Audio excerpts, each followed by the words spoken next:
It's been 75 years since the brutal events that still loom over the life of elderly Lee Hak-rae. He's the last of a group of Koreans who played a complex role in World War II, and he's still fighting for recognition. Lee was known by a different name then, Kakurai Hiromura. In 1942, when Korea was occupied by Japan, Lee was recruited at 17 into Tokyo's wartime army. Later, he was branded a World War II criminal. But when the post-war occupation of Japan ended, Lee and other Koreans that fought for Tokyo were rejected, both by Japan and in Korea, where Lee feared he would be branded a traitor. Korean or Taiwanese war criminals are not recognized and treated equally as Japanese, even though we are the same war criminals as they are. That's what we want to talk about the most. But Japanese people pretend not to know.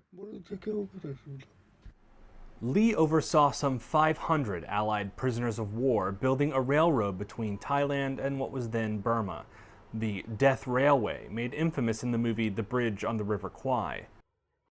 Trial records reviewed by Reuters show prisoners remembered Lee, known as the Lizard, as one of the most brutal guards on the railway. Lee denies charges of brutality and says Koreans were on the lowest rung of Japan's army. He says they merely took orders. Lee was sentenced to death along with other war criminals at age 23, but his sentence was commuted and he walked free on parole in Tokyo in 1956. Nearly 250,000 Koreans fought on the Japanese side, but they were not recognized in Japan afterwards as military veterans. Japanese war criminals became eligible for pensions up to $41,000 a year, but not those of Korean ethnicity. In 1999, Japan's Supreme Court rejected compensation claims by Lee and other Korean war criminals. That's something historian Robert Cribb at Australian National University calls unfair.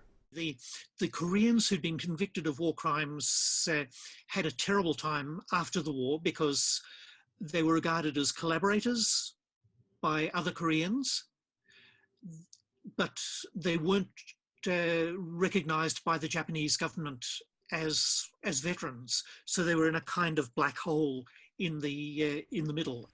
In 2006, South Korea recognized these war criminals as victims of Japanese imperialism, but offered no compensation for those still living in Japan. Lee keeps campaigning. He appeared before Tokyo's parliament in June to urge help for Korean war criminals and their families.